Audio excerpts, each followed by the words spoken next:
Hi guys, this is Akmal Khan and welcome to our new video. BCom के हमने already बहुत सारे सेमेस्टर के इंपॉर्टेंट क्वेश्चंस, इंपॉर्टेंट जो आपके सब्जेक्ट्स हैं कवर कर लिए हुए हैं बहुत सारे। तो आज हम जो फिफ्थ सेमेस्टर का सिलेबस कवर करने वाले हैं जो कि है आपका इनकम टैक्स। इसके 200 मोस्ट इंपॉर्टेंट क्वेश्चन हम 3 या 4 वीडियोस में कवर कर लेंगे। एंड ये सारे इतने इंपॉर्टेंट क्वेश्चन हैं कि आपको एग्जाम में देखने को मिलेंगे अगर आप इनकम टैक्स का पेपर देने जा रहे हैं तो ये बहुत ही इंपॉर्टेंट वीडियो आपके लिए होने वाला है। तो शुरू से लेकर अंत तक जरूर देखना। And business statics, communication and बहुत सारे सब्जेक्ट ऐसे हैं जिन पर वीडियोस हमने ऑलरेडी बना दिया हुआ है। अगर आपने नहीं देखा है तो प्लीज चैनल पर जाकर वीडियो देख सकते हैं। अब एक क्वेरी रहता है कि जो आपका इनकम टैक्स है कई यूनिवर्सिटीज में जो है फिफ्थ सेमेस्टर में होता है, कई यूनिवर्सिटीज में फोर्थ में होता है, कई में थर्ड में होता है, डजंट मैटर। सारे क्वेश्चन सेम होते हैं, किसी भी आप सेमेस्टर में हो क्वेश्चन तो इनकम टैक्स के ही रहेंगे। तो इसका आपको कोई टेंशन नहीं लेना है। कमेंट बॉक्स में बहुत सारे लोग पूछते रहते हैं कि हम तो सेकंड सेमेस्टर में हमारा इनकम टैक्स है, क्या अलग सिलेबस होगा? तो ऐसा कुछ नहीं है। इनकम टैक्स अगर आप पढ़ रहे हैं तो सारे क्वेश्चन सेम होते हैं। थोड़े 10-5% आपके क्वेश्चन हो सकते हैं इधर उधर, बाकी सारे क्वेश्चन सेम होते हैं। तो आइए शुरू करते हैं। ये 200 इंपॉर्टेंट क्वेश्चन इतने इंपॉर्टेंट है कि ये इंपॉर्टेंट क्वेश्चन की जो सीरीज होती है, मॉडल पेपर जो होते हैं, जो आपके एक्चुअल एग्जाम में पूछे गए क्वेश्चन होते हैं, उनसे उठाए गए क्वेश्चन है। तो शुरू से लेकर अंत तक वीडियो जरूर देखना। इसमें हम प्रोबेबली 40 या 50 क्वेश्चन कवर करेंगे। टोटल आपके 200 क्वेश्चन है। खैर, आइए शुरू करते हैं। आपका पहला क्वेश्चन कह रहा है income tax act was passed in the year. जो इनकम टैक्स एक्ट है ये पास हुआ कौन से साल में? तो ऑप्शन है आपके पास 1934, बी ऑप्शन आपका 1956, सी ऑप्शन है 1961 एंड डी ऑप्शन आपका 1972। तो करेक्ट आंसर क्या हो जाएगा इसमें? इनकम टैक्स एक्ट जो है वो पास हुआ था 1961 में। तो ऑप्शन आपका सी करेक्ट हो जाएगा। आगे बढ़ते हैं। अगला क्वेश्चन कह रहा है income tax act came into force on. मतलब इनकम टैक्स एक्ट जो है ये बना कब, वो नहीं पूछ रहा आपसे, ये कब लागू हुआ, कब फोर्स में आया, ये आपसे पूछ रहा है। तो करेक्ट आंसर क्या हो जाएगा आपका? ऑप्शन सी, 1 अप्रैल 1962 को जो है ये फोर्स में आया। एंड बनाया गया था इसे कब? 1961 में। ये बात आपको ध्यान रखना है कि बनाया कब गया इनकम टैक्स एक्ट? तो 1961 में। एंड अगर आपसे पूछता है कि ये पास कब हुआ, ये हमारे दैनिक जीवन में कब कार्य होने लगा, कब इसका अस्तित्व आया, तो वो था क्या? 1 अप्रैल 1962। बहुत इंपॉर्टेंट क्वेश्चन है, दोनों पूछा जाता है। एंड जो भी क्वेश्चन अगर आपको आते हो तो please let me know in comment box. आगे बढ़ते हैं। अगला क्वेश्चन तीसरा कह रहा है आपका कि इनकम टैक्स जो इनकम टैक्स है ये कैसा टैक्स है? क्या एक प्रोफेशनल टैक्स है, डायरेक्ट टैक्स है, इनडायरेक्ट टैक्स है, या फिर आपका सर्विस टैक्स है? तो इनकम टैक्स जो होता है ये आपका एक तरीके का डायरेक्ट टैक्स होता है। तो ऑप्शन बी करेक्ट हो जाएगा। आगे बढ़ते हैं। अगला क्वेश्चन आपका कह रहा है कि income tax rate are fixed in. जो इनकम टैक्स रेट होते हैं ये फिक्स किए जाते हैं किसमें? ये इनकम टैक्स एक्ट में फिक्स किए जाते हैं, इनको जो है करेक्ट किया जाता है, या फिर फाइनेंस एक्ट में, या फिर इनकम टैक्स रूल्स में, या फिर फाइनेंस रूल्स में। तो इनकम टैक्स एक्ट जो होते हैं ये हर साल लागू होने वाले फाइनेंस एक्ट में जो है फिक्स होते हैं। फाइनेंस एक्ट क्या होता है? बेसिकली ये हर साल लागू किया जाता है। थोड़े बहुत करेक्शंस होते हैं, जो गलतियां होती हैं उनको सुधारने के लिए, या फिर नए नए रूल्स को यही फाइनेंस एक्ट लाता है। तो इसी के थ्रू जो है इनकम टैक्स रूल को फिक्स किया जाता है, रेट को फिक्स किया जाता है। तो ऑप्शन बी करेक्ट हो जाएगा। अगला क्वेश्चन आपका कह रहा है कि there are head of income. आपके कितने हेड ऑफ इनकम होते हैं? तो करेक्ट आंसर क्या हो जाएगा आपका? 5 हेड ऑफ इनकम। टोटल कितने हेड ऑफ इनकम होते हैं? 5 हेड ऑफ इनकम होते हैं। तो ऑप्शन आपका बी करेक्ट हो जाएगा। तो आगे बढ़ते हैं। अगला क्वेश्चन कह रहा है a person with the age of dot or more is considered as a super senior citizen as income tax act. जो इनकम टैक्स एक्ट होता है इसके तहत कौन से एज के लोग जो होते हैं ये सुपर सीनियर सिटीजन माने जाते हैं? तो करेक्ट आंसर क्या होगा आपका? ऑप्शन सी, 80 साल के ऊपर वाले जो होते हैं इन्हें सुपर सिटीजन के जो है के अंतर्गत रखा गया है। एंड इन पर जो टैक्स लगता है ये 5 लाख से अगर ऊपर है तभी टैक्स लगेगा, फिर उसके बाद ऐसे से बढ़ता रहता है, लेकिन ये 5 लाख तक होता है। एंड जो आपके 30 साल तक होते हैं इन पर जो है 2.5 लाख से लगता है, उसके बाद 60 साल तक जो होते हैं इन पर 2.5 लाख लगता है, फिर 60 से 80 के बीच में जो होते हैं जिन्हें सीनियर सिटीजन कहा जाता है उन पर जो है 3 लाख से लगता है टैक्स। बाकी जो सुपर सीनियर सिटीजन होते हैं इन पर जो है 5 लाख से लगता है। 80 साल के ऊपर वालों को ये कहा जाता है सुपर सीनियर सिटीजन। तो इससे बहुत सारे क्वेश्चन बना सकते हैं, आप जरूर देख लेना। अगला क्वेश्चन कह रहा है, अगला क्वेश्चन आपका है the maximum exemption limit of income is, जो मैक्सिमम एक्सेप्शन लिमिट है इनकम का वो क्या है आपका, वो 2.5 लाख रुपए तक है। अगर कोई भी जो है इंडिविजुअल है, कंपनी है, फर्म है, ये सारी चीजें जो है 2.5 लाख तक इनका एग्जम्पशन लिमिट रहता है, उसके बाद टैक्स लगना शुरू हो जाता है। आगे बढ़ते हैं। अगला क्वेश्चन कह रहा है rebate of income tax is defined as per section. जो रिबेट का इनकम जो सेक्शन है ये कौन से सेक्शन में डिफाइन किया गया है रिबेट को, तो 87A में जो है इसको डिफाइन किया गया है। ऑप्शन आपका जो है बी करेक्ट हो जाएगा, 87A। तो ऐसे बहुत सारे आपके जो है नोट्स एक है मैंने बनाया हुआ है, constitution of India, basic concept of income tax, मतलब पूरा इनकम टैक्स में एक शॉर्ट नोट बना हुआ है। ये जैसे ही 200 क्वेश्चन कवर होता है मैं उसको भी जो है चैनल पर अपलोड करवा दूंगा, उसका भी 4-5 वीडियो बनेगा एंड आपको पूरा इनकम टैक्स के बारे में पता चल जाएगा। आप कहेंगे छोटे छोटे वीडियो बनाने को तो 10 वीडियो लगेंगे एंड बड़े बड़े वीडियोस जो है 4-5 वीडियो में आपका पूरा इनकम टैक्स कवर हो जाएगा, जो कि एग्जाम में पूछा जाता है। तो let me know in comment box आप क्या सोचते हैं।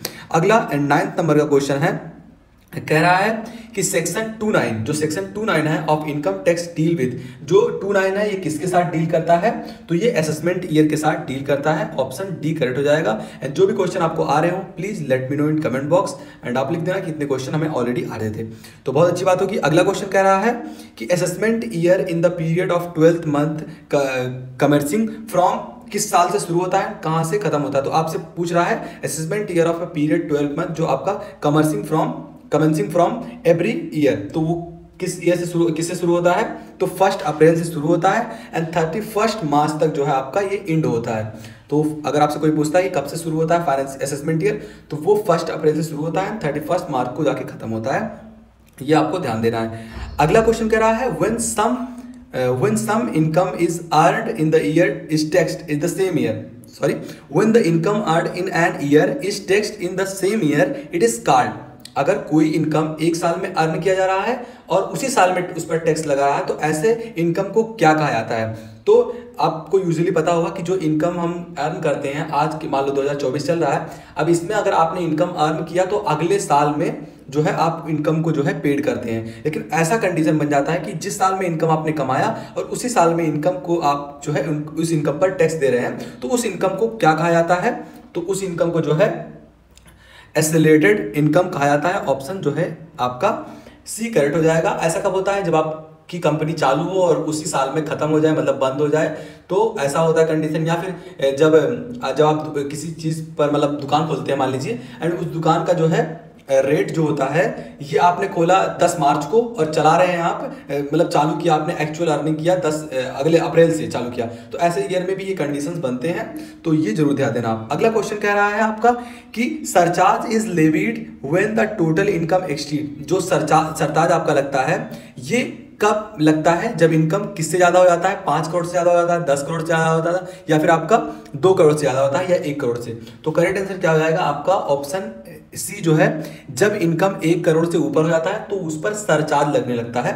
आगे मैं नोट्स में सरचार्ज के बारे में भी डिस्कस करूंगा डिटेल में कि ये एक्चुअल में होता क्या है, कैसे कैसे रेट लगते हैं कंपनियों पर, फॉरेन कंपनी पर कैसे लगते हैं और इंडियन कंपनियों पर कैसे लगते हैं, सारी चीज़ों पर हम डिस्कस करने वाले हैं। अभी क्वेश्चन आप देख लीजिए एंड 3-4 वीडियो में आपका खत्म हो जाएगा। अगला क्वेश्चन कह रहा है 13 नंबर का कि एजुकेशन जो आपका सेस होता है, it's charge at the rate of, education cess का जो चार्ज होता है वो 3% होता है, ज़्यादा कंफ्यूज नहीं होना आपको। एजुकेशन सेस 3% चार्ज पर आपका लगता है। As per income tax act person include, जो इनकम टैक्स एक्ट बनाया गया है इनमें पर्सन जो होता है, इस पर्सन को किन किन को लिया गया है, तो इंडिविजुअल को भी एज ए पर्सन लिया गया है, HUF को भी लिया गया है, एंड जो आपका लोकल अथॉरिटी को भी लिया गया है। इसलिए आपका करेक्ट आंसर जाएगा option D, all of the above. And अगला क्वेश्चन आपका कह रहा है कि CBDT जो है इसका फुल फॉर्म आपसे पूछ रहा है कि ये स्टैंड करता है किसके लिए, तो central board of direct tax, ये आपका इसका फुल फॉर्म होता है। कंफ्यूज नहीं होना है।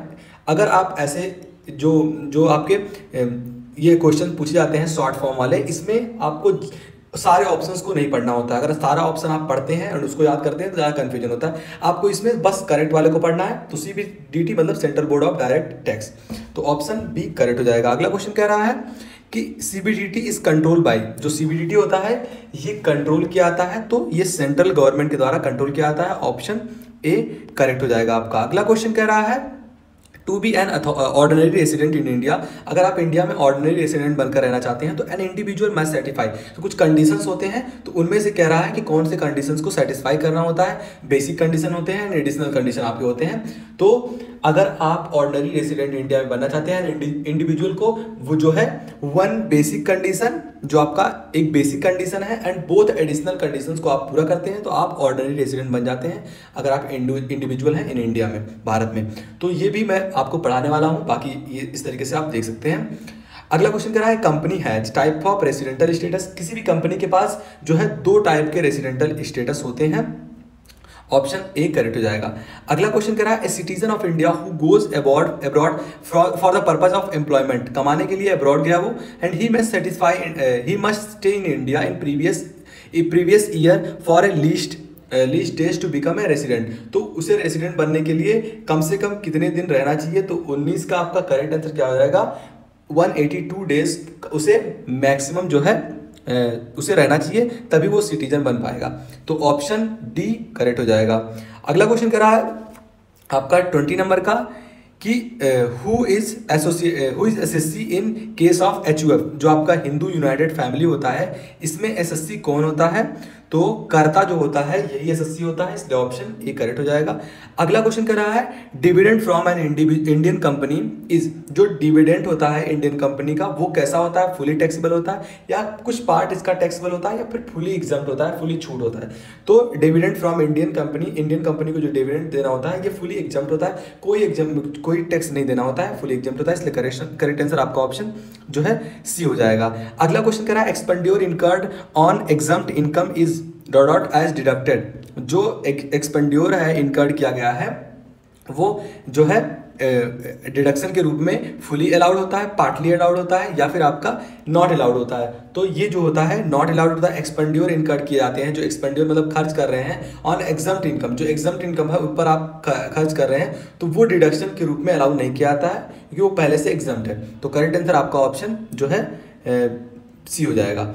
आगे बढ़ते हैं। अगला क्वेश्चन आपका कह रहा है 23 नंबर का क्वेश्चन है कि income exempt from tax are stated in section of income tax के कौन से सेक्शन में इनकम एग्जम्पशन को लिया गया है। तो एग्जम्पशन वाला जो सेक्शन शुरू होता है वो सेक्शन 10 से शुरू होता है, 10A 10B ऐसे आपका चालू होता है यहीं से एग्जम्पशन। तो ऑप्शन जो है बी करेक्ट हो जाएगा।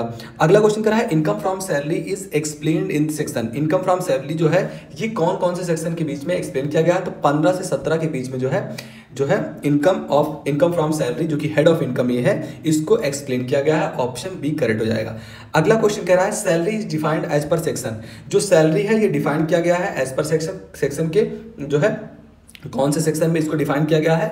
तो करेक्ट आंसर क्या हो जाएगा आपका ऑप्शन डी 17(1) में सैलरी को डिफाइन किया गया, क्योंकि सैलरी 15 से 17 के बीच में, तो 17(1) जो है इसमें सैलरी को डिफाइन किया गया। अगला क्वेश्चन कह रहा है when an URPF is recognized the balance should transferred is card, उस ट्रांसफर को क्या कहा जाता है। तो ऑप्शन आपका सी करेक्ट हो जाएगा, रिकॉग्नाइज्ड बैलेंस कहा जाता है, ऑप्शन सी करेक्ट हो जाएगा। अगला क्वेश्चन कह रहा है bonus paid by the employer to employees is, अगर बोनस है एम्प्लॉयर जो है अपने एम्प्लॉय को पे करता है तो वो क्या टैक्सेबल होगा, पार्टली होगा टैक्सेबल या फिर एग्जम्प्ट हो जाएगा पूरा। तो 27 का आपका ऑप्शन ए करेक्ट हो जाएगा। अगर बोनस उन्हें दिया जाता है तो वो फुली आपका टैक्सेबल होता है, उसके बाद आपको मिलता है टैक्स कटने के बाद।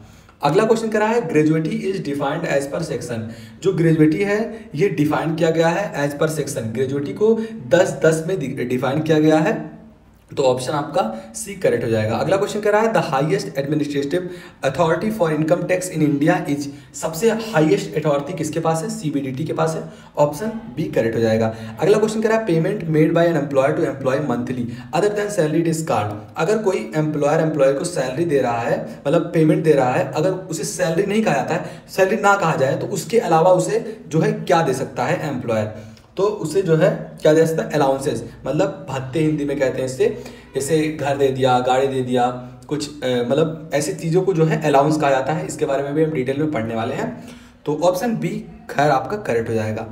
अगला क्वेश्चन कह रहा है HRA, जो HRA होता है ये क्या होता है, हाउस रेंट अलाउंस इसे मतलब अगर डिफाइन किया जाए तो हाउस रेंट अलाउंस जो होता है ये क्या पार्टली टैक्सेबल होता है, फुली टैक्सेबल होता है, फुली एग्जम्प्ट होता है।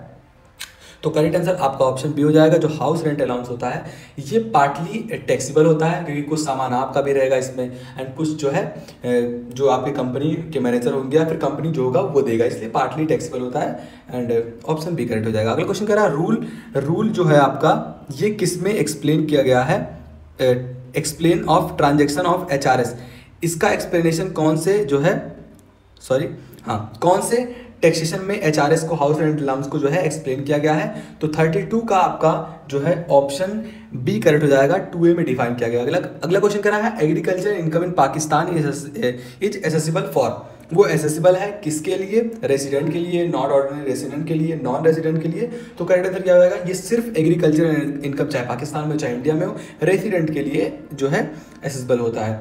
अगला क्वेश्चन कह रहा है if the assessee is living in own house rent allowance क्या होगा वहां पर, अगर खुद के हाउस में एसएससी रह रहा है तो वो फुली टैक्सेबल होगा या पार्टली टैक्सेबल होगा। तो करेक्ट आंसर क्या होगा आपका ऑप्शन ए, वो फुली टैक्सेबल होगा अगर खुद के हाउस में वो रह रहा है।